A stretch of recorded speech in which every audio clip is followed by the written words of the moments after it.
Hello, book nerds. Here on my mic. Um, my name is Lana. Thank you for tuning into my YouTube channel, where I predominantly review books on this channel and with the occasional book haul. And so today's video, surprise, surprise, as you can tell by the title, is yet another book review. And I'm going back to my roots. I've got a Victorian classic. I love the Victorians. I love their literature. It's just so wild to me. I could never get enough of it. And so today is Vanity Fair by William Makepeace Thackery. That is a name, first of all. William Makepeace Thackery. Who named him that? I need some history on that name. I'm just saying. This is a chunker. My copy is just shy of 900 pages. But despite its chunkiness, I felt like this was a faster Victorian read than, say, something like Bleak House by Charles Dickens, which I did enjoy. I do have a review if you want to check that out. So I am going to dive into this one. Even though this is a chunky Victorian classic, I didn't really feel like it required this deep, heavy analysis that something like the Brothers Karamazov would warrant. You know what I mean? There's something, though there are some really interesting themes to talk about with this book, particular themes that I picked out that I want to talk about. This didn't have the heaviness that maybe some other Victorian classics have, like something like Jane Eyre or Villette or something. So let's dive into this. And as you know, I like to always start with a quote. Let me turn this up. There we go. The world is a looking glass and gives back to every man the reflection of his own face. Frown at it, and it will look sourly upon you. Laugh at it, and with it, and it is a jolly, kind companion. So tell all young persons, take their choice. So Vanity Fair by William Makepeace Thackery is a Victorian novel, as I've said, chronicling the lives of Rebecca Sharp. Where's this hair? I'm sorry.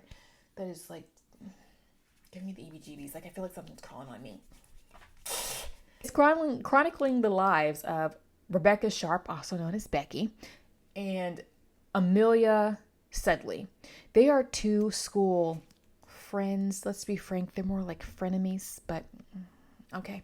Becky is not wealthy, but she is clever and she's cunning, and she will do whatever it takes to gain social status and to gain a comfortable living, or to have a comfortable living. And Amelia does come from a well-to-do family. She is kind, but she is naive and in a lot of ways a lot bit simple. So this book covers not just the beginning, well, really towards you when the book starts, they're leaving school, but so it's covering just the end of the school and goes into marriages and stuff like that. So we get quite a bit of time, we get quite a bit of narrative that spans several years of their lives. To me, what was most notable about Vanity Fair is that Vanity Fair is a novel that breaks the fourth wall, meaning that the narrator directly addresses the reader, breaking this illusion that you are in another world. You were constantly aware within this narrative that you are reading fiction. And the way that Thackeray structures this novel, he is letting you know that you are in some type of play or you're watching something on the stage, and that these characters in this story actually have very limited agency. Come, children, let us shut up the box and the puppets, for our play is played out. I think that this is a really interesting tactic, because what happens when the narrator breaks the fourth wall is that the narrator becomes the manipulator, in a sense, by talking to you as the audience, the reader, and relaying to you what these characters are doing and what the author or the narrator is having these characters doing. You're being told what to think in a lot of ways. But also, it does lead to this question. Really, when it comes to fiction, what is the role of the narrator or the storyteller? Is the narrator the manipulator, the maneuvering these characters around at their own whim. And so maybe that's a greater existential question. Say you have a narrator who's never breaking the fourth wall, and say most books never break the fourth wall. Do you ever stop and think as a reader, the author is making this choice to make these characters go through this. The narrator is, especially if you have omniscient third-person narrators, you're thinking, how much I'm being told something that's not true, but it feels like it's real. But when that narrator breaks the fourth wall, it takes away that feeling of you just escaping into something, if that makes sense. Ultimately, though, I believe that Thackeray makes this choice because he's really speaking to a greater phenomenon. It's how we're all caricatures within society, playing specific roles according to our positions in society. But in Vanity Fair, the sins of very great personages are looked at indulgently. Which, I wonder, brother reader, is the better lot, to die prosperous and famous, or poor and disappointed? By approaching this novel and this particular narrative as a stage in which we are witnessing these characters act out roles within Victorian society, Thackeray is able to provide more effective commentary about Victorian England as a whole. He commonly critiques the wealthy and how society overlooks the poor. I mean, and that is a major theme that you get from beginning to end. If you take temptations into account, who is to say he is better than his neighbor? A comfortable career of prosperity, if it does not make a person honest, at least keeps them so. Oh, be humble, my brother, in your prosperity. Be gentle with those who are not always the most clever.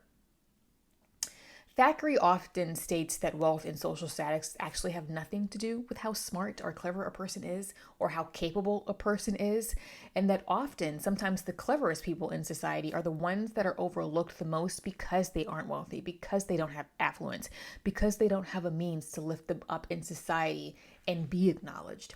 So he's especially making this point by using Becky and Amelia. Becky knows that she's smarter than Amelia. Becky is smarter than Amelia. Becky is probably the smartest character in this book. She is not likable. She's doing what she's got to do to get from point A to point B. And, it is what it is. She's really not making any excuses for her behavior in a lot of ways. She's like, you get what you get. And if you are in the crossfire, you in the crossfire. One thing that I do kind of ask myself at the end of this book, and people who've read Vanity Fair, please feel free to chime in. Who do you think really ended up on top when it comes to Amelia and Becky in this narrative? Like, who really ended up having the most successful life, regardless of their disposition? I would argue Becky. Because I'm not going to spoil it, but the way that Amelia ends up, in a way, her life, I think, in the way that one of the characters ultimately ends up feeling about her, I think that she got the shortest end of the stick, if you will. So, it's a point to be made that Amelia, in some ways, can be just as manipulative as Becky. Even though she's nice and kind and naive, through that naivety, she does end up mistreating some characters. There's a guy named Captain Dobbin, who's head over heels for Amelia. But Amelia's in love with his best friend, George, who's a jerk. She uses Dobbin's affection for her as a means to an end, to gain certain things. And is that any different than what Becky is doing? I would argue not. I mean, manipulating is manipulating. When you use people, you misuse people. Point blank period. I do have a quote. This is from Becky. I actually loved one. This is probably one of my favorite quotes from the book. I have passed beyond it because I have brains, Becky thought, and almost all the rest of the world are fools. So yeah, Becky is willing to do what she needs to do to get where she needs to get. And so, speaking of social commentary and how he talks about the poverty and the wealthy and all this other stuff, he spends a lot of time in this book talking about women. And I found it personally to be rather comical. What a mercy it is that these women do not exercise their powers oftener. The best of women are hypocrites. We don't know how much they hide from us, how watchful they are when they seem almost artless and confidential, how often their frank smiles, which they wear so easily, are traps to cajole or elude or disarm. In the context of this particular novel, I think this makes perfect sense because we have female characters who have to be more subtle in their behavior in a lot of ways, except Becky. Becky's subtle in some ways, but not quite so in others. But they're playing the game, if you will, of societal norms for the sake of appearances, but mentally, emotionally, sometimes behind the scenes, they're doing what they have to do to get things done. Or so their women in this book are masters at masking. And I would say probably more so than the male characters. So not only is it a defense mechanism, it's a means to an end.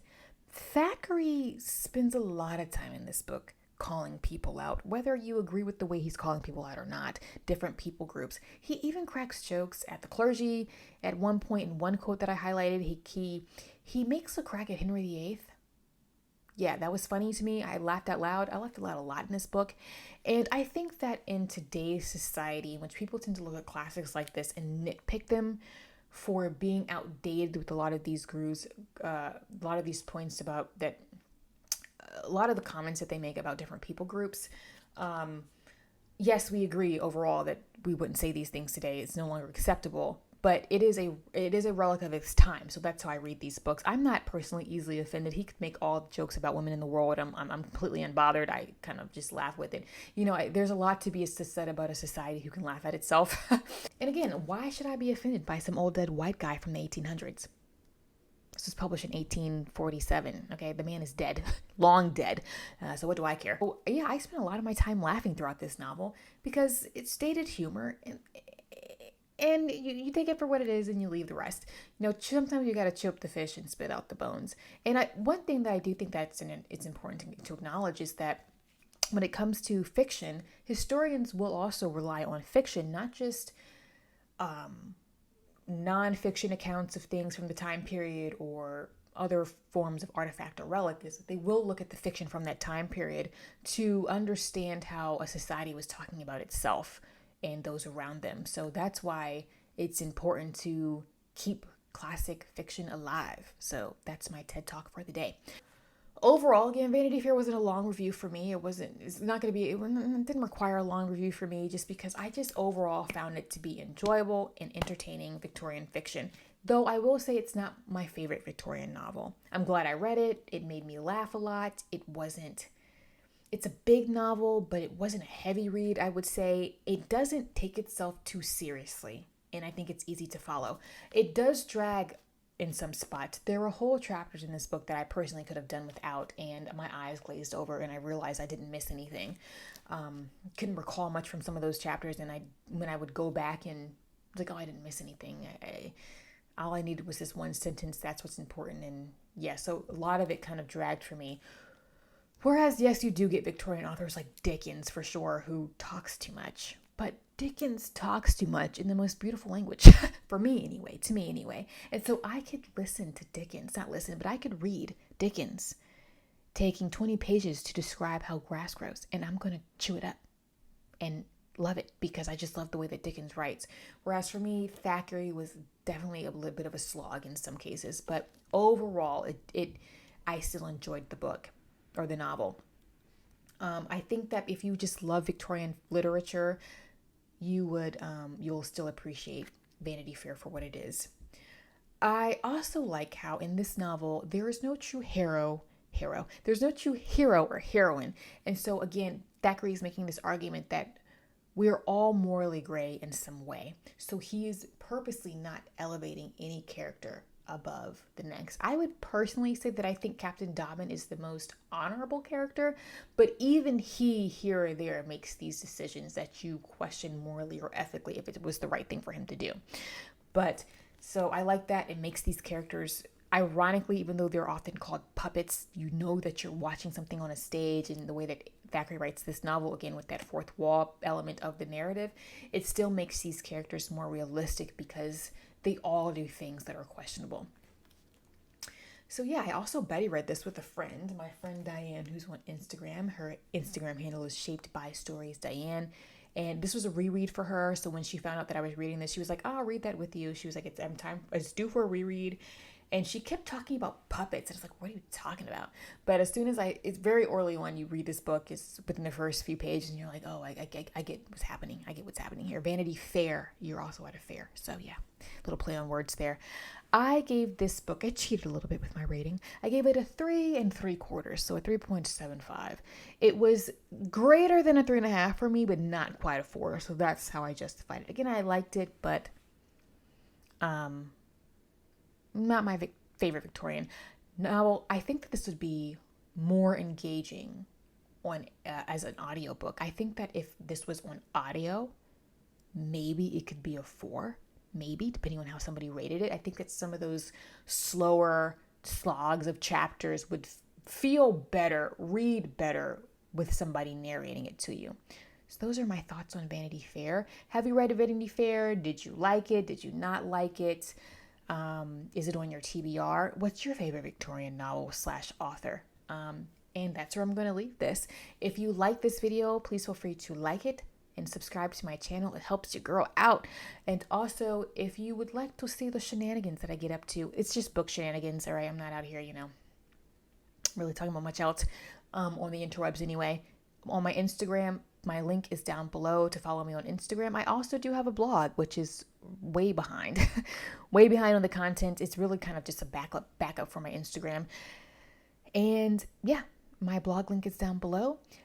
After this, I still have, again, like I said, we predominantly review books on this channel. So I have The Possessed by Elif Bottoman coming up, Milkman by Anna Burns, Transit by Rachel Cusk, Grove by Esther Kinsky, Catch-22, and Cleopatra and Frankenstein by Coco Mellors.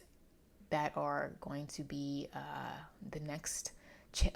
That'll take some time. That's quite a few books that'll be next up on this channel.